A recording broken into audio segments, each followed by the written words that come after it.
এবারে তো যথেষ্ট ভালো ফসল হয়েছে। হ্যাঁ মহারাজ, পরিসংখ্যান বলছে বিগত 10 বছরে এত ফসল কখনো হয়নি। তাহলে তো এবার কৃষ্ণনগর যথেষ্ট সমৃদ্ধশালী রাজ্য। যথার্থই বলেছেন মহারাজ। এবার কিন্তু আমাদের ভাবতে হবে যে এই ফসল বিক্রি করে রাজকোষে যে অতিরিক্ত অর্থ আসবে তা দিয়ে কি করা যায়। হ্যাঁ, ভাবো ভাবো, সকলে মিলে ভাবো। আমার মনে হয় এখনই ভাবার কোনো প্রয়োজন নেই। কেন কেন কেন? কেননা এবছর ভালো ফসল হলেও আগামী বছরও যে এমন মাত্রাতিরিক্ত ফলন হবে তার তো কোনো মানে নেই। সেটা একদিক দিয়ে ঠিক। হয়তো আগামী বছর অতিবৃষ্টি কিংবা অনাবৃষ্টির জন্য ফসল কম হতে পারে। সেই জন্য আমার মনে হয় রাজকোষের অতিরিক্ত অর্থ সঞ্চয় করে রাখা উচিত। আমিও গোপালের সঙ্গে একমত মহারাজ। গোপালের কথা তো শোনা হলো, তা মন্ত্রী তুমি এবার তোমার মত প্রকাশ করো। আমি বলছিলাম কি, অতিরিক্ত অর্থের সিংহভাগই প্রতিরক্ষায় খরচ করা উচিত। হ্যাঁ হ্যাঁ, প্রতিরক্ষায় খরচ করা?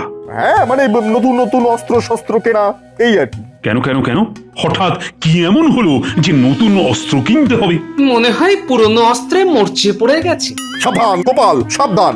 ঠিক আছে ঠিক আছে, আমি আর কোনো কথা বলছি না। মহারাজ, যেটা বলছিলাম আর কি, আমাদের তো শত্রুর আর অভাব নেই। শত্রু? কাকে শত্রু বলছো তুমি? প্রথম শত্রু মুর্শিদাবাদের নবাব, দ্বিতীয় শত্রু আমাদের প্রতিবেশী খাম্বাজ রাজ। কথাটা তুমি খারাপ বলনি বটে। বলা তো যায় না কখন তারা আবার কি করে বসে। তাই আত্মরক্ষার জন্য আমাদের প্রতিরক্ষা ব্যবস্থাকে ঢেলে সাজানোর প্রয়োজন। আর তাই প্রথম পদক্ষেপ হচ্ছে নতুন অস্ত্র কেনা। ঠিক আছে ঠিক আছে, সেনাপতি কদিন ছুটি নিয়েছে, সে ফিরে এলেই এ ব্যাপারে আমি তার সঙ্গে কথা বলে নেব। সেনাপতিকে আবার এর মধ্যে টানার কি দরকার মহারাজ? ও তো শুধু তলোয়ার ঘোরাতে আর হুড়ুম দারুম করতেই জানে।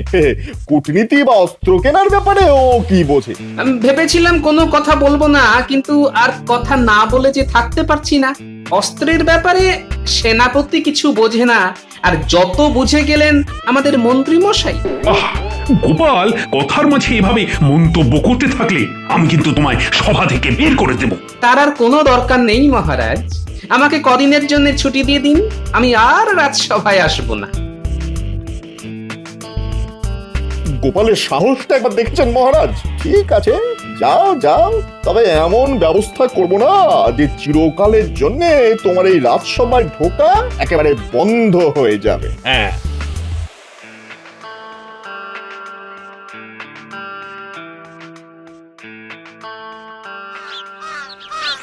এ কি গো, এত তাড়াতাড়ি রাজসভা থেকে ফিরে এলে যে? সভা কি ছুটি হয়ে গেল? সকলের নয়, শুধু আমারই ছুটি। শুধু তোমার ছুটি মানে? রাজসভা থেকে চলে এলাম। এরপর যতদিন মহারাজ আমাকে আর রাজসভায় না ডাকবেন ততদিন আমি ঘরে বসে থাকবো আর প্রাণ ভরে ঘুমোবো। এই তোমার কথার মাথা মুন্ডু তো কিছুই বুঝতে পারছি না। হ্যাঁ গো, মহারাজের সঙ্গে কি কোনো গন্ডগোল হয়েছে? না, মহারাজের সঙ্গে ঠিক হয়নি, তবে হয়েছে আমাদের নতুন মন্ত্রী ওই ভগবানের সঙ্গে। ও, তা কি নিয়ে গন্ডগোলটা লাগলো শুনি? তুমি ঘরের বউ, তাই সবটা তোমার না শুনলেও চলবে। তবে এই বলে দিলাম আমি, ওই মন্ত্রী যেদিন মহারাজকে ভরাডুবি করে ছাড়বে সেদিনই মহারাজ টের পাবে। এখন একটু মুড়ি মেখে আনো দেখি, একটু জমিয়ে পেট পুজো করি। বুঝলে রানী, যত বয়স হচ্ছে গোপালের, মেজাজটাও না ততটাই গরম হয়ে উঠছে। কেন, গোপাল আবার কি করলো?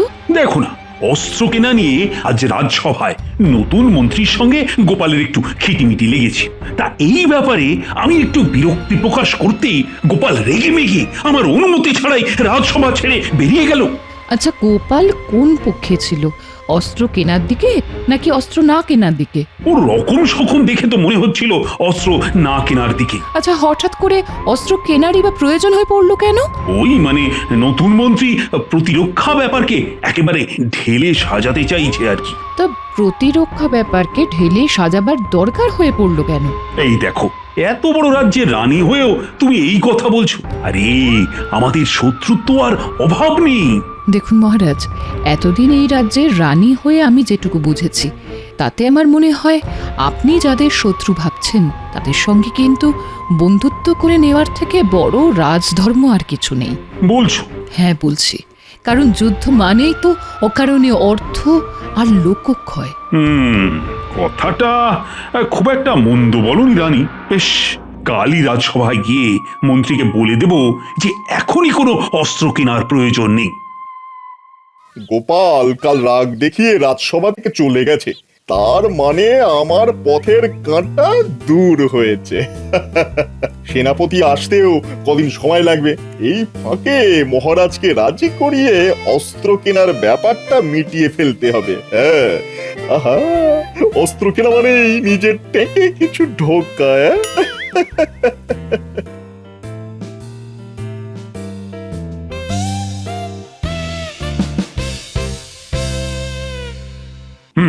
তাহলে সভার কাজ শুরু করা যাক। আচ্ছা মহারাজ, গোপালকে একবার ডেকে পাঠালে হতো না? না না না, ও যখন একবার তেজ দেখিয়ে চলে গেছে তখন ওকে ডাকার আর কোনো প্রয়োজন দেখি না। মন্ত্রী, এবার বলো আজ কোন বিষয়ে আলোচনা হবে? ওই মহারাজ, অস্ত্র। না না না, এখনই অস্ত্র কেনার কোনো প্রয়োজন নেই। কিন্তু মহারাজ, কালই তো আপনি অস্ত্র কেনার ব্যাপারে এক প্রকার রাজি হয়ে গিয়েছিলেন। কিন্তু পরে ভেবে দেখলাম আমরা যাদের শত্রু বলে ভাবছি তাদের সঙ্গে বন্ধুত্ব করে নেওয়ার থেকে বড় রাজধর্ম যে আর কিছুই নেই। চলে, তার মানে অস্ত্র কেনা হবে না? আর অস্ত্র কেনা না হলে আমার ট্যাঙ্কে অর্থের আমদানি হবে কি করে? বাবা, আপনি কিন্তু ভুল করছেন মহারাজ। এই শত্রুদের সঙ্গে যেচে বন্ধুত্ব করতে গেলে তারা আমাদের দুর্বল ভেবে বসবে। হ্যাঁ, দেখো, যাদের তুমি শত্রু ভাবছো তারা তো তেমন ভাবে আমাদের সঙ্গে কোনো শত্রুতা করেনি। সবটাই তো আমাদের অনুমান মাত্র। অনুমানটাই অনেক সময় সত্যি হয়ে যায় মহারাজ। সে তুমি যাই বলো না কেন, তাহলে এটাই ঠিক হলো যে এখন কোনো অস্ত্র কেনা হচ্ছে না।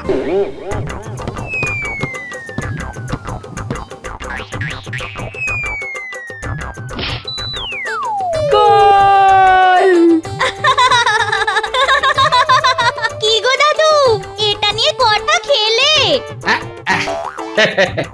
আসলে আমার খিদেটা একটু বেশি তো, তাই বেশি করেই খাচ্ছি, বুঝলি?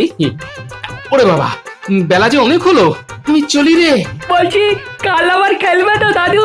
হ্যাঁ, খেলবো খেলবো।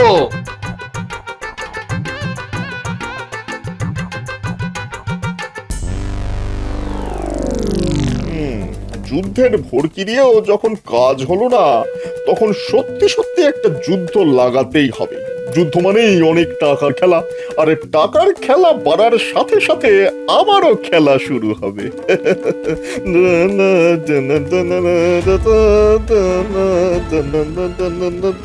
এলোমেলো করে দেমা লুটে পুটে খায়। না, আজ রাতেই বেরিয়ে পড়তে হবে।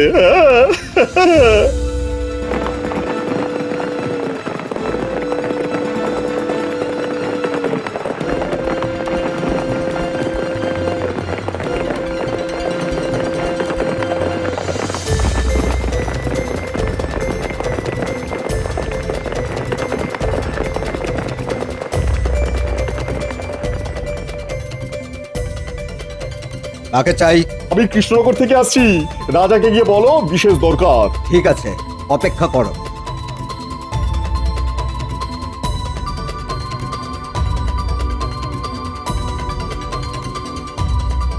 ভেতরে চলো, মহারাজ ডাকছেন।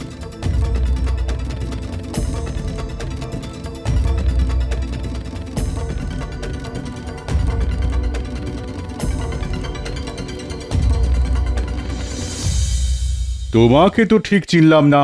না চেনাই স্বাভাবিক, কারণ আপনার সঙ্গে এই প্রথম আমার সাক্ষাৎ। আমি কৃষ্ণনগরের নতুন মন্ত্রী। হ্যাঁ হ্যাঁ হ্যাঁ, শুনেছি বটে। কৃষ্ণনগরের পুরাতন মন্ত্রী অসুস্থ বলে নতুন মন্ত্রী নিয়োগ করা হয়েছে। হ্যাঁ হ্যাঁ হ্যাঁ, শুনেছি। হ্যাঁ, তা এত রাতে আমার কাছে কি প্রয়োজনে? আপনাকে গোপনে একটা খবর দিতে এলাম মহারাজ।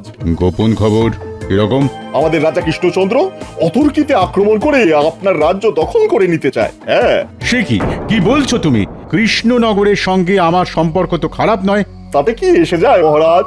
আসলে জানেন তো, রাজ্য দখলের নেশা মানুষের সব সম্পর্ক, সকল বন্ধন নষ্ট করে দেয়। হ্যাঁ, আমাদের মহারাজের এখন হয়েছে সেই অবস্থা। তামাম বাংলার অধীশ্বর হওয়ার জন্য তিনি একেবারে পাগল হয়ে উঠেছেন। হ্যাঁ, তাহলে উপায়? উপায় একটাই, আগে ভাগে কৃষ্ণনগর আক্রমণ করে আমাদের মহারাজকে নিরস্ত্র করা। হ্যাঁ, প্রয়োজন হলে কৃষ্ণনগর জয় করে মহারাজ কৃষ্ণচন্দ্রকে সমুচিত শাস্তি দেওয়া। কথাটা খুব একটা খারাপ বলনি। আচ্ছা, তুমি আমার প্রতি এত সদয় হলে কেন? এত রাতে খবর নিয়ে এলে কেন আমার কাছে? বলছি এক এক করে সব বলছি। এক, আমি যুদ্ধ চাই না, কারণ আমি জানি যুদ্ধের লাভের লাভ কিছুই হয় না, শুধু অকারণেই অর্থ আর লোকক্ষয় হয়। আর দুই, মহারাজ কৃষ্ণচন্দ্রের পাগলামিতে সারা রাজ্যবাসী একেবারে অতিষ্ঠ হয়ে উঠেছে। আমি তাদের এই পাগলামির হাত থেকে পরিত্রাণ দিতে চাই। হ্যাঁ, ঠিক আছে, ঠিক আছে, কাল থেকেই আমি যুদ্ধের প্রস্তুতি শুরু করে দিচ্ছি। 2-1 দিনের মধ্যেই কৃষ্ণনগর আক্রমণ করব, আর কৃষ্ণচন্দ্রকে সিংহাসনচ্যুত করে তোমাকেই বসিয়ে আসবো সিংহাসনে। ওরে বারে বাহ, এ তো দুদিক দিয়ে লাভ। হ্যাঁ, যুদ্ধ বাঁধিয়ে পকেট গরম, আর যুদ্ধ শেষে মহারাজ হয়ে সিংহাসনে বসে পড়া। হ্যাঁ বাবা, আমি তাহলে যাই মহারাজ। তাহলে আর তোমাকে আটকাবো না, তুমি আসতে পারো। এই যে বলি, কি গো, আজ রাজসভায় যাবে তো? হ্যাঁ, আহা, একবার তো তোমায় বলেছি, মহারাজ নিজে ডেকে না পাঠালে আমি আর রাজসভামুখ হচ্ছি না। ও মা, কি কথা গো? দাও দাও দাও, বাজারের থলিটা দাও, দেখি ভালো কিছু মাছ পাই কিনা। দাঁড়াও, আনছি।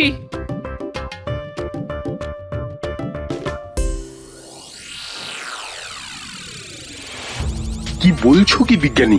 আমি তো ছিলাম ছুটিতে, আর সেই সময় আমাকে বাদ দিয়েই। তাহলে আর বলছি কি, নতুন মন্ত্রী তো অস্ত্র কেনার জন্যে একেবারে পাগল হয়ে উঠেছিল, আর সেই নিয়েই তো গোপালের সঙ্গে বিবাদ। অবশেষে মহারাজ রাজি হলেন না বলে নতুন মন্ত্রী কিছুটা দমে গেল। তবে মুখ দেখে খুব একটা খুশি বলে তো মনে হয়নি আমার। গোপাল ছাড়া রাজসভা? না না বিজ্ঞানী, মহারাজের অনুমতি নিয়ে আমি কালই গোপালকে রাজসভায় ফিরিয়ে নিয়ে আসবো। হ্যাঁ, তাহলে তো খুবই ভালো হয়। দেখো, চেষ্টা করে দেখো। প্রণাম মহারাজ।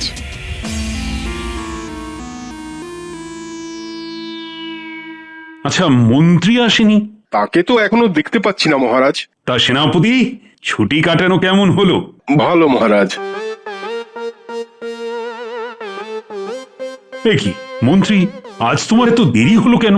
ওই যে আসবার সময় হঠাৎ এক আত্মীয়ের সঙ্গে দেখা হয়ে গেল, তার সঙ্গে কথা বলতে বলতে একটু দেরি হয়ে গেল মহারাজ।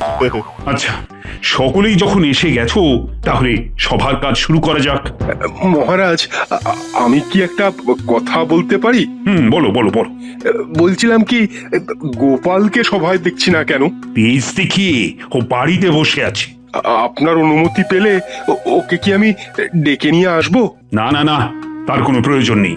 গোপালকে ছাড়াই রাজসভার কাজ যেমন চলছিল তেমনই চলবে।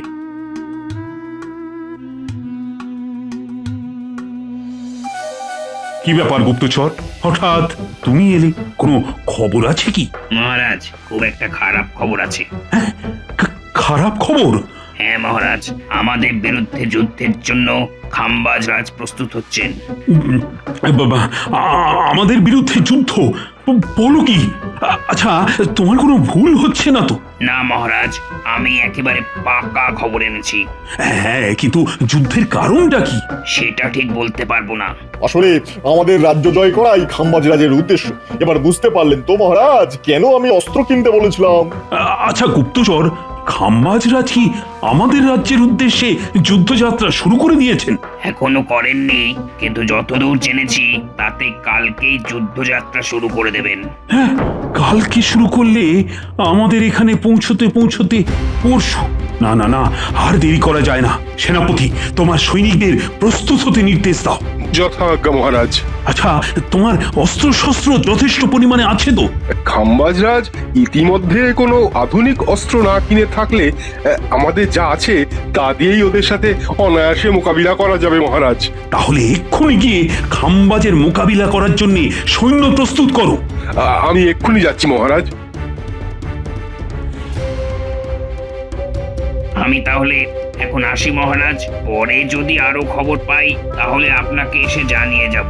হ্যাঁ হ্যাঁ, তুমি এখন এসো। গুপ্তচরের কাণ্ড দেখে একেবারে পিত্তি জ্বলে যায়। ভেবেছিলাম অতর্কিতে হানা দিয়ে খাম্বাজরাজ কোথায় কৃষ্ণচন্দ্রকে তুড়ি মেরে তাড়িয়ে দেবে, তা না, গুপ্তচরটা ঠিক জানিয়ে দিয়ে গেল। দাঁড়াও, আগে একবার সিংহাসনে বসি, তারপর সব থেকে আগে ওটাকে তাড়াবো। মন্ত্রী, বলুন মহারাজ। এইসব বিপদে দিয়ে গোপাল আমাকে যেমন বুদ্ধি আর সাহস দিত, তুমি সেরকম পারবে তো? একবার যখন সুযোগ পেয়েছি তখন দেখুন না আপনার এই অধম মন্ত্রী কি করে। মনে রাখবেন, আপনার এই ভগবান কিন্তু 10-10টা গোপালের সমান।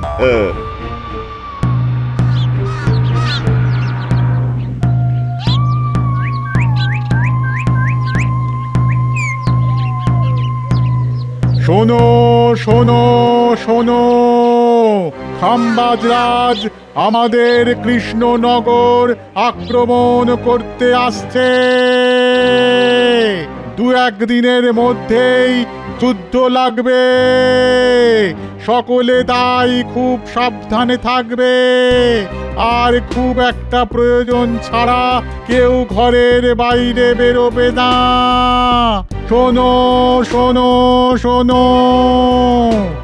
সে কি যুদ্ধ লাগবে? তাহলে তো মহা বিপদ। রাজায় রাজায় যুদ্ধ হবে আর প্রাণ যাবে উলুখাগড়ার। এবার ফসল ভালো হতে ভেবেছিলাম বছরটা খুব ভালোভাবে কাটবে, তা না এই কি উঠকো অশান্তি বলো দেখি। কি যেন বলছে না, যুদ্ধ লাগবে? এগো ভাই, এসব তুমি কি বলছো? কেন, মহারাজের খাস লোক হয়ে তুমি জানো না খাম্বাজরাজ আমাদের রাজ্য আক্রমণ করতে আসছে? সে কি? সকলে মনে রেখো, এই আক্রমণ প্রতিহত করে আমাদের জয়লাভ করতেই হবে। সেনাপতি, এসব কি শুনছি? ঠিকই শুনেছ গোপাল। আচ্ছা, আমাকে একটা দ্রুতগামী ঘোড়া দিতে পারো? ঘোড়া? ঘোড়া দিয়ে কি হবে? সব পরে বলবো, হাতে একনার সময় নেই। আর আমার এই ঘোড়া নিয়ে যাওয়ার খবরটা কিন্তু কেউ যেন জানতে না পারে, বুঝলে? ঠিক আছে, চলো দিচ্ছি।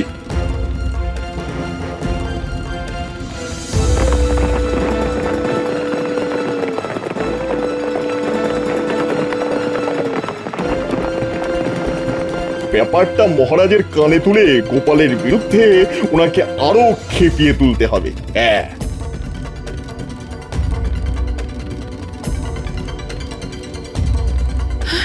কি বলছেন কি মহারাজ?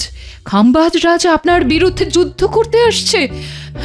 হ্যাঁ, আমার অতি বিশ্বস্ত গুপ্তচর তো সেই খবরই দিয়ে গেল। কিন্তু খাম্বাজরাজ তো আপনার বন্ধু ছিল।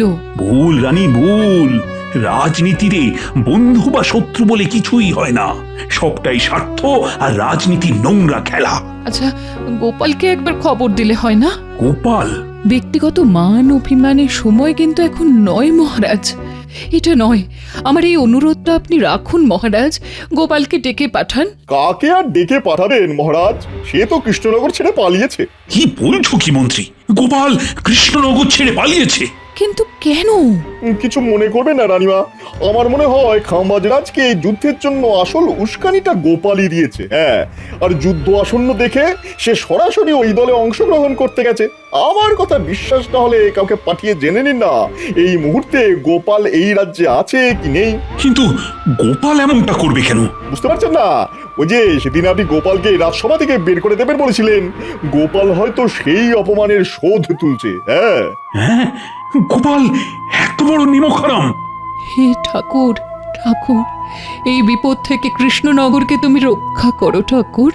আর সেই সাথে এটাও প্রমাণ করো যে আমার গোপাল নেমখারাম নয় ঠাকুর। জয় মহারাজ কৃষ্ণচন্দ্রের জয়। জয় মহারাজ কৃষ্ণচন্দ্রের জয়। সকলে জীবন বাজি রেখে যুদ্ধ করবে। মনে রাখবে, এই যুদ্ধের সঙ্গে আমাদের রাজ্যের মান ইজ্জত সব নির্ভর করছে।